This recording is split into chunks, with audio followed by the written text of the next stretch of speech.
think the most disturbing thing for her is that microphone. It's wet. Is it really wet? Yeah. And I just want you to know, I'm not gay. And I was like, matter of fact, hey man, I just want you to know, I'm not gay. The next moment, there was a collective gasp from everyone at the table. First, I'd let Hitler kill me. I don't think I'd defend myself. Basically, part of my brain exploded, which is pretty cool.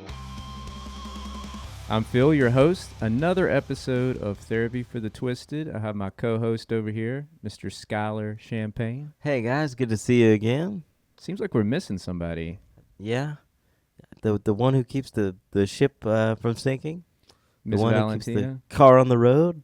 Yeah, she's on the side of the road right now. Yeah, she's broke down, Mm-hmm. and she's calling us for help, and we said we had a podcast we had to... We have a job to do, Valentina. You should have showed up, you know? Yeah, absolutely. Come on, man. But we do have a guest. We do. Do you want to introduce him?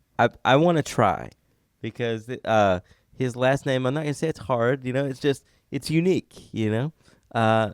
Okay, we have with us today Big Rick Pekoric. Oh, you nailed it. Hey, All there we right. go. You nailed it. There we go. They never put the claps in post, so you guys at home clap for me as well. That'll make me feel good that I got it. We practiced his last name for about 10 minutes We before did. we even started. Yeah, if I used it more, I feel like more people would know, but I just don't care. It's a cool one. What's the origin of that? It's actually a Polish last name. So I grew up thinking I was Polish. Mm. I had a Polish girlfriend. I was going to Polish festivals. And then I did my ancestry, and I found out I was 91%, 89% Northern English. Oh, wow. Oh. Yeah, 3% Western African, 0% Polish. So you quit eating So sausages. I'm more black than I am Polish. That's hilarious. You went from like really unique and cool to just kind of Yeah, like I standard. found out I had like Viking Scandinavian blood, so that's even cooler. I Yeah. guess. Yeah. Heck Yeah, a lot of raping with the Vikings. A lot of rape and pillaging. Yeah. Yeah. Yeah. Yeah. That's how we like to start out our show, with a lot of raping. And That's that's one way to do it. That's one way to. Thank God the therapist isn't here. I Yeah. know, dude. Yeah, we'd all be out of a job right now. Hey, listen, it's going to be a wild show. Valentina's not here to keep us It'll be fine. on track. So we was looking over your file there, Rick, and some interesting stuff. We asked you a few questions here. One question we asked was, what strange hill would you be willing to die on? And you said being nice is overrated, being clear is kinder. Most conflict comes from people softening the truth until it turns into a lie. So you want to explain that? Yeah, I think people use being nice as like I mean, like, especially in the Philly comedy circle. It's the most honest people I've ever met in my life. They'll tell you straight up if you suck. Yes, sir. Yeah, and the whole nice thing doesn't get you that far. It doesn't teach you anything. Being No. nice doesn't teach you shit. Well, I mean, honestly, I find that a lot of people that are overly nice are fake. You know what I mean? Like, Yeah. it's all a facade. And I don't think, people like fake people in general. You can tell when someone's just overly nice. You can be kind to people. I'm the kindest person in the world, but I'm not gonna lie to you. No, but if you're like, completely truthful without omitting anything, then no one will like you. that's Right. true. If you go around just telling the truth bombs on everybody. That's true as well. Yeah, it's like you don't have to be a jerk. You just like don't say everything that's on your mind all the time. Yeah. You know? Yeah, imagine everyone coming to you asking you, "How does this dress look?" Yeah. Yeah, and you had to be honest. Yeah. After a while, you just start throwing honesty at them. That'd be a good experiment. Like, you take a whole day where you just tell people exactly what you're thinking every time. As soon as you come up to them, the first thing you think. And say. welcome to New Jersey. Yeah, That's exactly. Well, there you go. Yeah. He's like this fantasy land already exists. It's People Jersey. People wave to each other down here when they drive past each other. We give each other the middle finger. So you're when from we New do- Jersey yeah, originally? Yeah. Yeah. So you when did you come to Tennessee? All my family's down here, so I've always came and visited. Probably the past 20 years, a couple times a year. But I've been living down here for about 6-7 months, and I was dying to look around and see if there was any comedy around here. and it took me about a month or two to kind of, wet the whistle again. Mm-hmm. And yeah, that's how I met Skylar. Everyone else kind of in the scene here.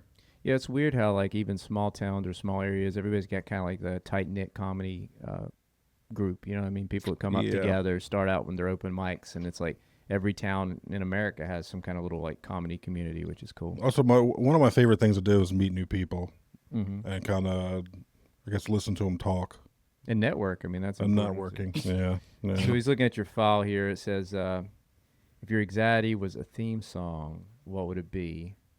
And I don't even know this song. Bleed by who? Bleed by Meshuggah. All It's right, a Swedish metal band, and the song is about what it feels like to have a brain aneurysm. Perfect. Well, I'm a little bit familiar with that. Yeah? In a degree. Yeah. Yeah, he had one when you was a baby, right? Mm-hmm. Yeah, dude, listen to that song. Yeah. Oh yeah. I'll relate to it for sure. Let's see what else we got here. It says, what is your most irrational fear? You put accidentally being the villain in someone else's story. It says, not doing something horrible, just saying, or doing one normal thing that completely ruins how someone remembers you forever. Mm. It's kind of deep. It's kind of deep. But then it's sort of not like paradoxically, but like, the first thing you talk about is that like clearness is the way to go, or clarity, not being like overly nice. So it's like, I guess for you, is it finding that balance? Or yeah, life is balance, brother. Mhm. I also don't want to be the bad guy. No one wants to be the bad guy. But you have a podcast yourself. You want to plug that a do. little bit? It's called People We Could Live Without.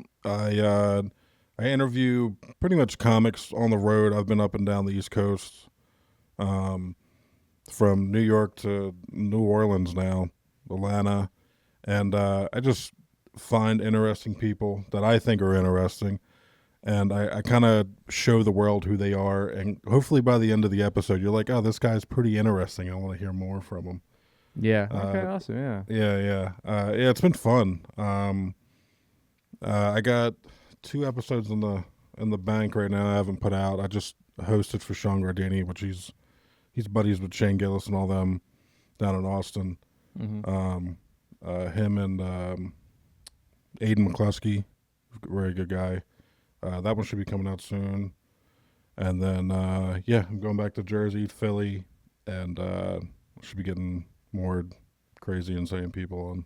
Yeah, that's awesome. Yeah, it's pretty fun. So we're going to dig into some trauma here. You talked about some stories as a security guard. Let's dig into that. What do we got going on? Oh man, where do I start? Well, security wise, I guess I'll start from like where my security life started. I used to be a security guard in Atlantic City at a casino, at a nightclub, and they would get like B-list celebrities in. So I've done security for Nelly. I've done security for Ja Rule, Paris Hilton,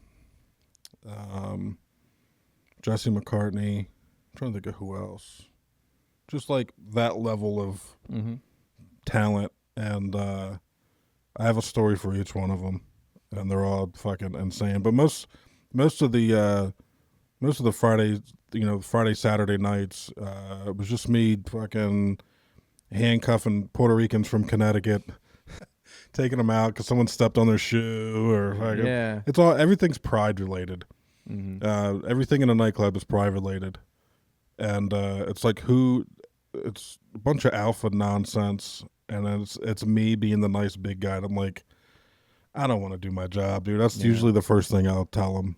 I'm standing here making money, and you're causing a problem, and now I have to work. You have to intervene, yeah. Yeah, and I don't want to do that. I want to stand here and make money. Yeah. Yeah, I want to stay in here and be bored. Yeah. Yeah, please let me be bored. Why are you grabbing that woman? Why do I have to fucking call more people now? It's just stuff like that. But it's I guess it's someone my size, it's the best job in the world, because it's just like me wrestling with my little brother every weekend. That's what it feels like. Yeah. But like I'm trying to think who did I do security for first? Because I got a story for each person I've worked with. That's super silly, especially at the casino. I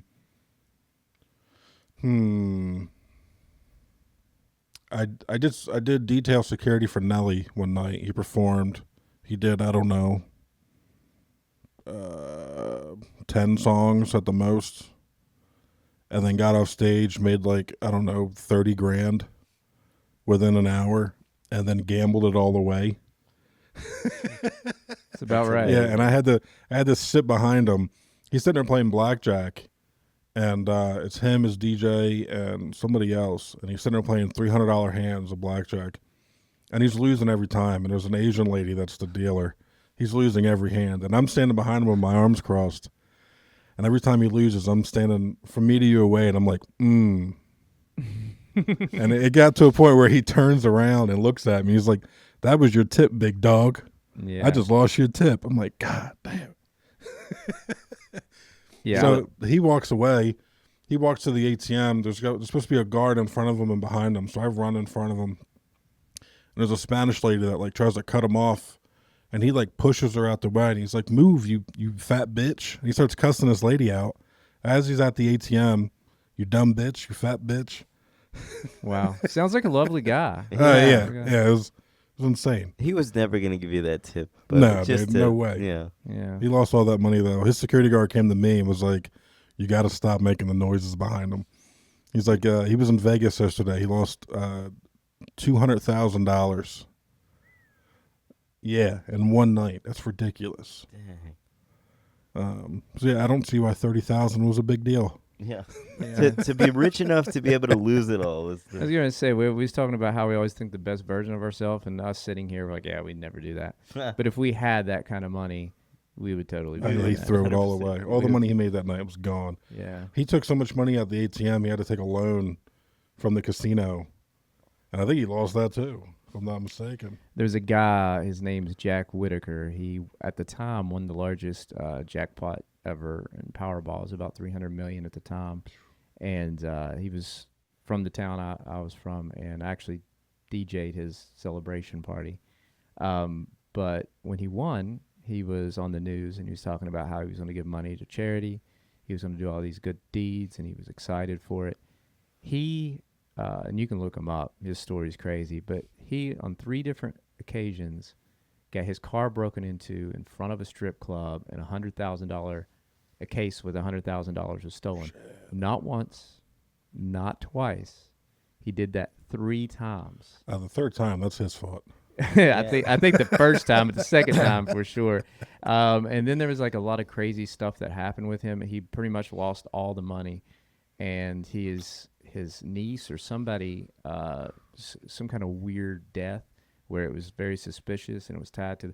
It was some crazy stuff went on with him and that money. That it ruined his life for sure. That's kind of cool. Yeah. Pretty cool. That is pretty cool, dude. Yeah, Yeah. you're gonna go down with a story like that for sure. If I had Yeah. $300 million, I'd be Batman. That's what I would be. I'd be on top of a building. At least if you died or somebody got hurt, it's because you're doing like vigilante cool shit. Yeah, I'm learning how to fly. Yeah, and it's not going well. It's like, What would you do with that money, Skylar? You got any?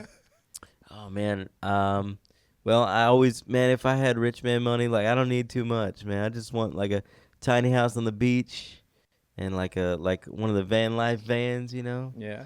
And I think we'd be pretty good, man. I just want to be able to like outrun the world as it's falling apart. That's how I see it. Like if I could just be a little bit ahead of the sinkhole, you know. I was gonna say, would you get an island? And I was like, I don't know. That's a No, bad. not an island. No. I'd buy one of those mech suits that the dog wore in Rick and Morty.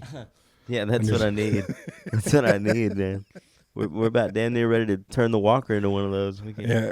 Well, if you had $300 million, you could hire somebody. You wouldn't have to walk again. They would carry Oh you. no, yeah, You absolutely. just hire me, dude. I'll carry you around. Oh, Dude. hell yeah, dude. Yeah, There's your dude, I'll tip, just- bro. Yeah, I'll just leather face you around just so I can throw you over my shoulder. Yeah, I would give you a lot of money, man, for that. I wouldn't pull a Nelly on you, you know. Yeah. I'd be reasonable. Your hands are free to slap people while I'm carrying you. Yeah. It's like it goes back to that. We always think of ourselves as good people. It's like you always think if I won that, I wouldn't be one of those people that lost all the money. I'd invest it. I would I help hope my not. family. I'd buy houses for the people. I'd do all Mhm. these things. And but I guess everybody who wins thinks that's what they're going to do, but it don't always end up like that. Yeah. I think also it's like, I had the idea of like I said, I don't need much, and after I've got that, like, I'll make sure also my people are taken care of is the idea. But then I think sometimes, or a lot of times in those situations, you find out like some of the people that you think are your people are not your people because you got all that money. Oh yeah. They're like trying to find a way to get it, or they think differently of you now. Uh, I hope that my tribe ain't that way. If you guys are listening, I don't think you are. You're all good Yeah. people. I don't know. I'd be on an island with my new friends. Yeah. I think that's frowned upon now. Yeah. Yeah. yeah. Well, they would. All my new friends would definitely be over 18. Yeah. Okay. I told my mom, I said, if I get rich, you get one house. That's it. Just one. One house, one car.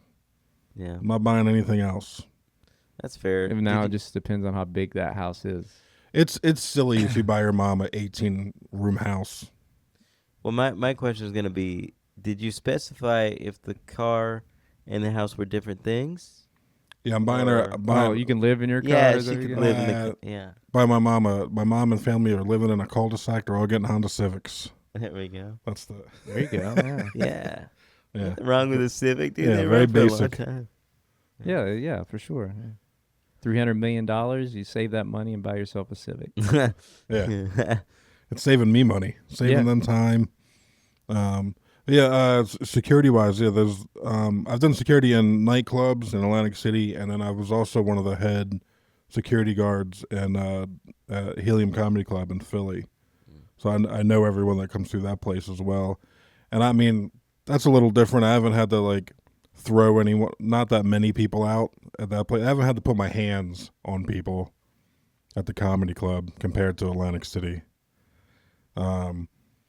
There was an instance where I had to pick a woman up off the ground and literally like Jazzy Jeff her out the front door. Oh, wow. That was kind of cool. Yeah, can you talk about it? I mean, a Philly woman is a Tennessee man, if you ask me. Makes sense for sure. Yeah.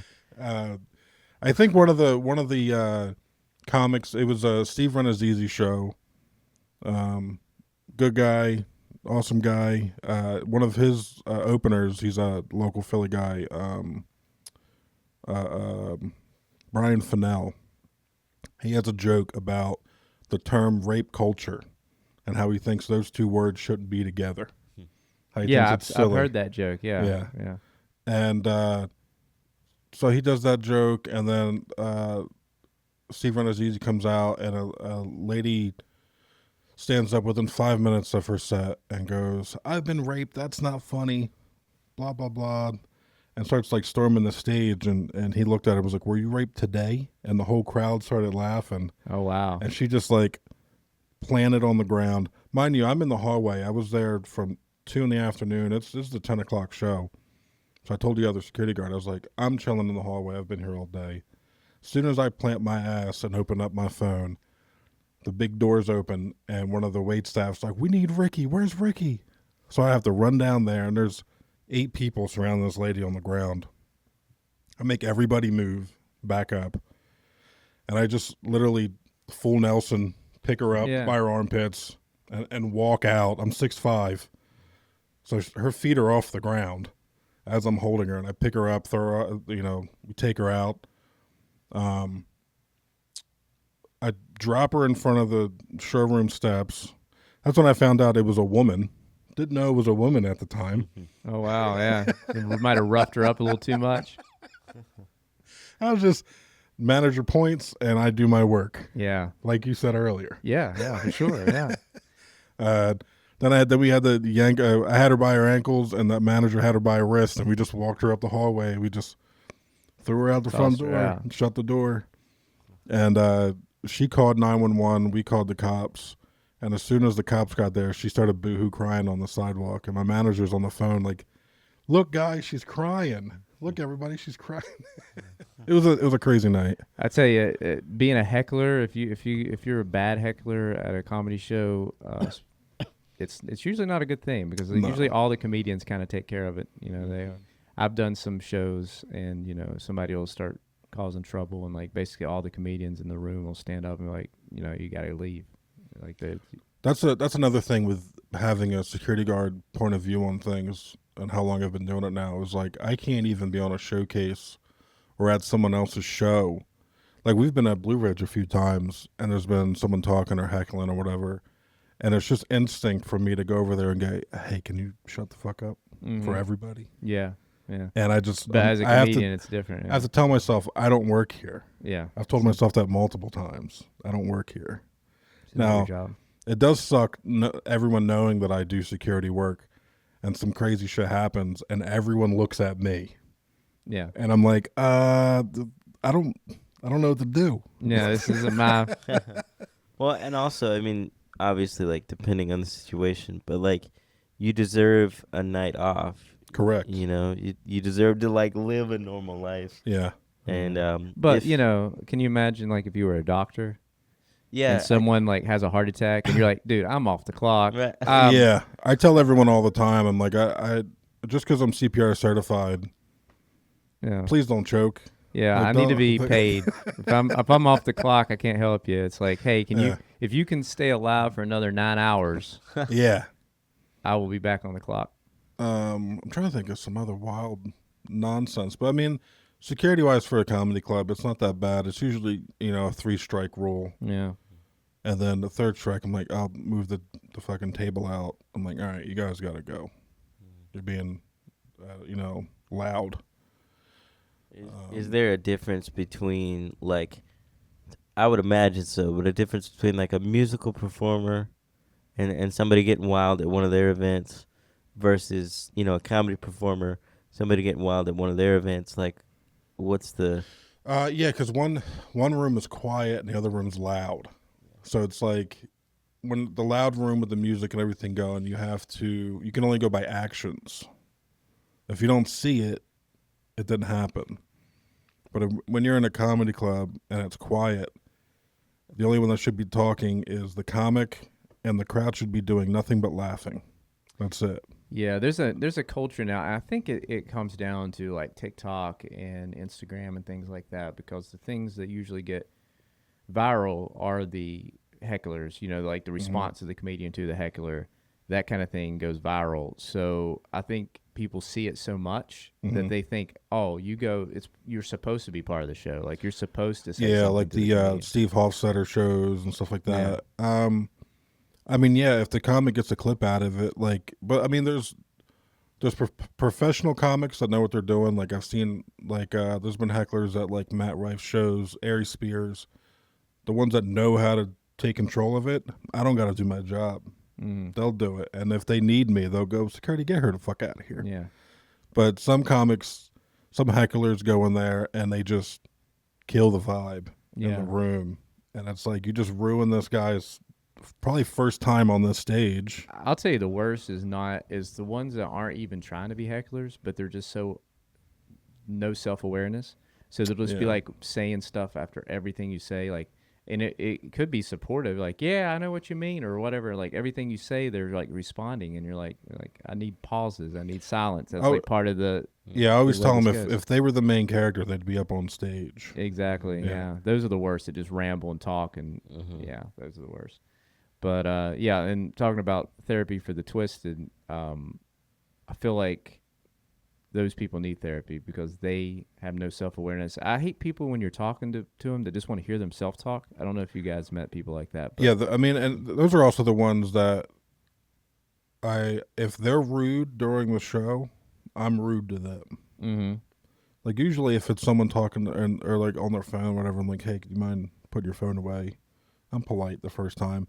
But if it's someone just in the back clinking beers together and talking amongst their friends, I'm like, you guys got to shut up or you got to get out of here. Yeah, it's all about respect. You show them as much respect as they show you. Yeah. That's kind of the way it goes. Exactly. Match the energy. Yeah. Of things.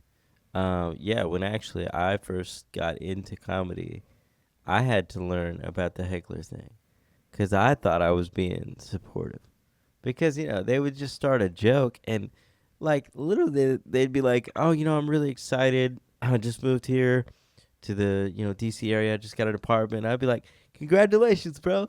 So you were that guy. I was, but I thought I was being sweet. I thought I was being nice. But I realized like, oh, yeah, they need a minute to like set up the joke or whatever. You can't make it a two-sided conversation. Right? No. Yeah, it's not a conversation. No. There. And I've been doing it, a long time now. So like, you see it and you be on the receiving end of all that and stuff. And, but yeah, definitely coming into kind of the environment at that time. Like I had to learn what it was and what the structure of it was.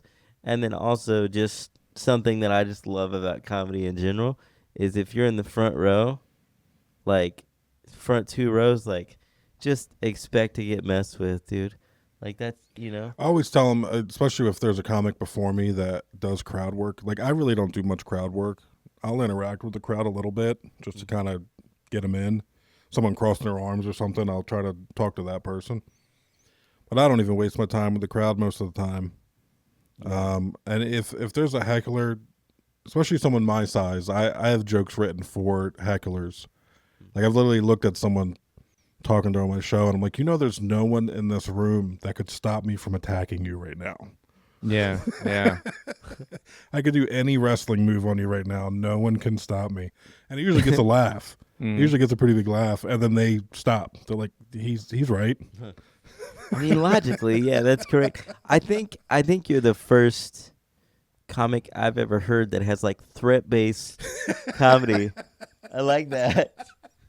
You have a unique angle, Threat-based my comedy. friend. That's, Yeah. so you should put in your bio. Yeah. Do threat-based. Yeah. It only comes out when it needs to. So you moved from New Jersey to Tennessee. I know you're going to go back to New Jersey Yeah. here soon. But what was the biggest culture shock? Oh man, I mean, the way I explain it to everyone that's asked me that is it's beautiful to look at down here. It's the best place in the country to drive. Everywhere else is flat. The whole rest of the country is fucking flat. But the culture shock was more of I'm coming from a scene that has 800 open micers. Like it's ridiculous up there. You can't walk past a coffee shop without tripping and falling over an open mic. Compared to coming down here and meeting every comic at the same mic. Like, like that was pretty wild. And like having to drive 2 hours to do a 5-minute spot. That was pretty wild too, because I'm used to being up there. Everything's 30, 40 minutes away. Yeah. And then if you're in the city, you can do 3-4 mics in the same night, depending on if it's a Tuesday or Thursday or whatever. If you're listening to this and you're not even a comedian, it's like, don't stay in your bubble. You know what I mean? Oh, There's yeah, a lot big of time. the world's a huge place. Imagine how many people that you graduated high school with that have never left their hometown. Exactly. I mean, I didn't until about 10 years ago. I grew up. All my friends were still my high school friends years and years after I got out of high school. And that's the only place I knew. My parents never moved, so moving out of that area is scary. It's scary to do those things, but once you do it, man, it's liberating too. You learn a lot. Oh, big time. And it's also cool to go to different cities and put on Facebook or Instagram or something. I'm like, I'm in Atlanta. Where is everybody? Who wants to hang out? Yeah. Stuff like that. Like there's always or the vice versa, them coming to, say, the Philly area, and I'm the chauffeur showing them around, showing them all the mics and letting them meet new people and networking and stuff like that. I would end it all if I was stuck in my hometown. You would end it all? Working at a factory. Oh, yeah. Okay. So if you're at your hometown working at a factory, you might just want to end it. Pretty much, like I was that person, and I remember it was like an epiphany moment. I'm like, this ain't it. This is not it. Was that the time that because I was going to ask, like, when you kind of discovered comedy, and then I guess, like, secondarily, but sort of primarily, like, when did you notice, like, oh, I want to do this? Was it at that time you said this this path isn't for me, but maybe this one, or See, I don't know, because the circle of friends that I started with, we all kind of took all different paths, and I think I'm the only one out of, I don't know, maybe the 8 that have kind of moved around and kind of like been to different places, or met, been in situations where I've met certain people and stuff like that. But yeah, I don't know how to. Yeah, I don't know. You don't know, Skylar. Life's weird, dude. It I is tell weird. everyone that. That's my So favorite thing to weird. tell people. Well, I think that a lot of times, like, you go through like phases in your life, quite a few phases where you think this is the thing I want to do the rest of my life, and then you get out of that phase pretty quick. So I've went through a lot of things. I mean, I owned a restaurant there for a Oh, wow. while. I owned 2 restaurants actually. I've just done a lot of different things, and each one of them seemed like the thing I want to do. But sometimes you got to change it up. You can't just get in one lane and stay. Yeah, and I mean, this is comedy is more of like this isn't like you got a guitar on Christmas and you're like, all right, I'm playing guitar now Yeah, for the rest of my life. yeah. Some people do that though. Some people find their passion when they're in their teenager, and that's what they are their whole Yeah. life. Good for them. Yeah. For most of us, it's not that way. It's Hell, like, I wish I started when I was 14. yeah, it's like wives. It's like your wives. You got to go through like 3 or 4 before you really figure out what you want to do. Yeah. And you have that conversation of, this ain't it. Yeah, you think it is at the Yeah. time. You're like, this is it forever, and then you're like, you know what? No, it's not. Yeah. Or they say no, it's not, and then you have to readjust. Yeah. Life has a way of messing with you, right, Skylar? oh, dude, absolutely, man, absolutely. Every time, like people ask me, like a lot of times in life, I'm not very.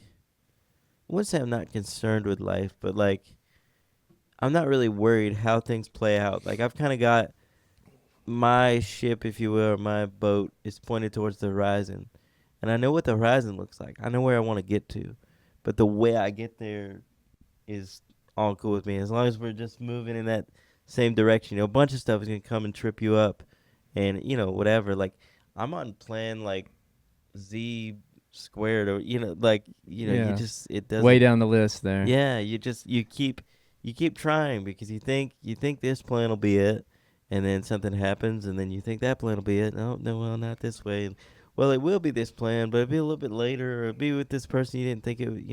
Yeah. It's just, there's so many variables, and that's why I do like the entertainment industry in general, because I feel like everybody has a story of those variables. Mm. Everybody has like, oh, this is what brought me here, Mhm. versus the traditional career structure, which is, I interviewed, I got the job, I worked my way up, and now I'm leading whatever. All I can think of is that scene from The Incredibles where he's just like, it's like him in the same position, but he's driving. He's at work. Yeah. I can't. I would end it, dude. Yeah. It's so funny. Like now that we're talking about suicide, Phil chimes right in. Yeah. finally a subject I know something about. We were talking to a buddy of ours, Grant, who actually was on an episode before on here. He's also doing some stand-up comedy, and we were sitting around talking, and he was like, yeah, he goes, I only tried to commit suicide once. And I was like, well, what happened? He's like, well, I dropped a bottle of liquor. Then he paused, and we're like, Fucking Blue Label Johnny Walker. I was what like, man, it? your threshold for suicide is so low. And Yeah. I'm looking over at Skylar, and can you believe this? All the stuff Skylar's went through in his life, and he's like, It's like I dropped a bottle of Fireball. yeah. It happens. That he man. told us that what happened was this girl that he had been dating and was in love with for a long time. They broke up, and then the guy that was always hanging around her, that was supposed to just be her friend, now she was going on vacation with him, and he had found out that, and then he went to go get a bottle of liquor to drown his sorrows, and he broke the bottle, and he said he went up there. He tried to draw a bath, and he said he goes, have you ever tried to drown yourself? He goes, you can't do it. I've tried. You hear that Sonic music, that dun, dun, dun, dun, dun, Yeah. dun, dun. So I'm picturing him like like his hands trying to push his head down and his head trying to come back up, and he's Yeah. like struggling to keep himself under the water. That's funny. Yeah, I think he forgot the part where you get so drugged up you pass out first. I was like, dude, you found a toaster or something. I mean, yeah. but yeah, so that's my only suicide story today. Yeah, well, I mean, keep it down to one. That's good. Yeah, Yeah, one one's a day. fine. Yeah. I think every episode we should have like a suicide section. Well, I've got some experiences, so we can dive into that other time. That's the thing, because I do dark comedy. So if you're doing dark comedy, it's kind of like what you said. Like any subject you talk about, there can be somebody in the crowd that's like, that's their trigger. That's the one thing that they have a Yeah. life experience with. And you got to realize, like, everything's a trigger to somebody. So But that's who that joke is for at the same time. literally, you should be like, well, then you should get it. If anybody in the room Correct. should get the joke, it should be. That's a good point, but it's also like it's what we do here as well, which is like, humor meets healing is the whole like tagline and everything. But it's like that joke is for them if they're ready and prepared to receive it. It's like certain people like aren't, and so maybe even like hypothetically the same person that would get offended by the joke, if you give them a little distance from the trauma or a little bit of growth from the trauma, they might then respond positively to it, or find some sort of catharsis, I guess. And my suggestion to them is wait till you're healed before you go to a stand-up comedy show. It's probably a good idea. I do honestly have a question of like what sort of comedic style like started you down the journey? Who inspired you? That kind of thing? Man, so I worked at a factory. I worked at a glue factory, and we would package like I'm gonna stop you right there. How long ahead. did you work at the glue factory? for off and on, I'd say 7 years. Way too Why did long. you not kill yourself? Yeah, tell me about it, dude. Way See, this too guy's a pretender. He tells me seeing people get hired making more money than me, and I'm like, wait a second. You this guys guy, are over there killing horses. he's an imposter. He told me that if he worked at a factory in his hometown, he'd kill himself. But that was more of a that's kind of where the epiphany started. Of like, this ain't it. The So if you machine's ever not- went back to that, yeah, you could. yeah. Oh my God, yeah. If I go back to that, I'm like, this is it. Yeah. This is the end. It's like a rock star, they start out in a small bar, then they make themselves up to stadiums. Yeah, with and then buskers. and then you see Trapped in Johnson City. Yeah, and then Or they just something. go all the way back to the small bars. Yeah, right where they started. yeah. That's when you should end it. But yeah, so yeah, I worked at a factory, and I would I love storytelling. I love telling people about my shitty life and my shitty childhood. And one of my buddy's moms worked there, and it was always me, her, and like we always got a bunch of temps in. And I never learned these people's names because they were so, in and out. We'd get a new temp, they'd be there for a week, then we get a new temp in, he's there for a month. So I never even learned these people's names. But my friend's mom that worked there, Miss Tracy, she used to, egg me on to tell these new people stories every time. Like, tell them this story, tell them this story. And I didn't know at the time that I was sharpening a tool that I'm using today, pretty much full time right now. I'm not working anywhere else. But I was practicing comedy on temps at a factory, and she told me you should try stand-up comedy. And it was always in the back of my head. I've always been a comedy fan, stand-up comedy fan, and never in a million years would I have thought, watching Insomniac on Cartoon or on Comedy Central, and then doing a guest spot for Dave Attell 20 years later. Mm-hmm. That's mind blowing. Yeah. But take the weird route in life is what I always tell people. If it sounds like you shouldn't do it, do that.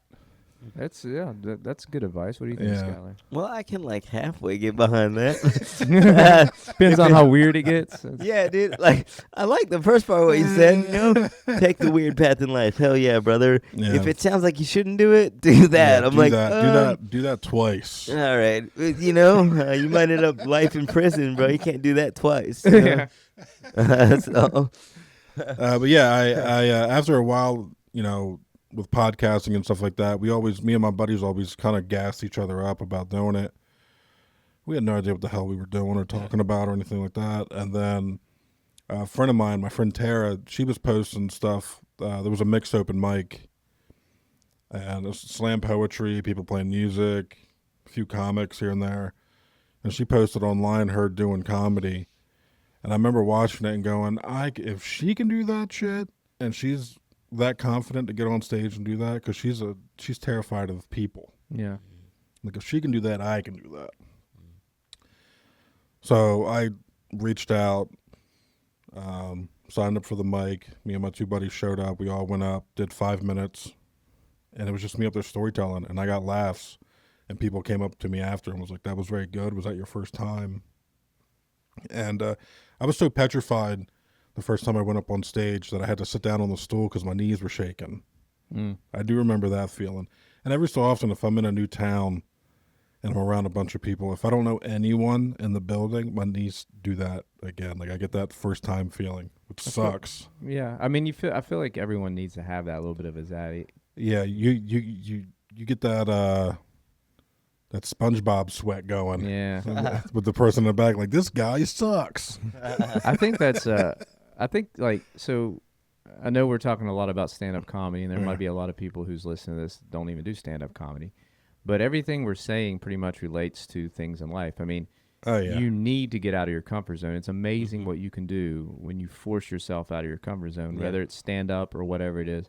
It's amazing what can happen for you if you get out of your bubble and you go meet new people, network with new people. Your whole life can change, and 5 years later, you're like, I can't imagine I would be here where I am right now. Especially me, I was a token white kid in a black neighborhood with a stutter and wet the bed until I was 12.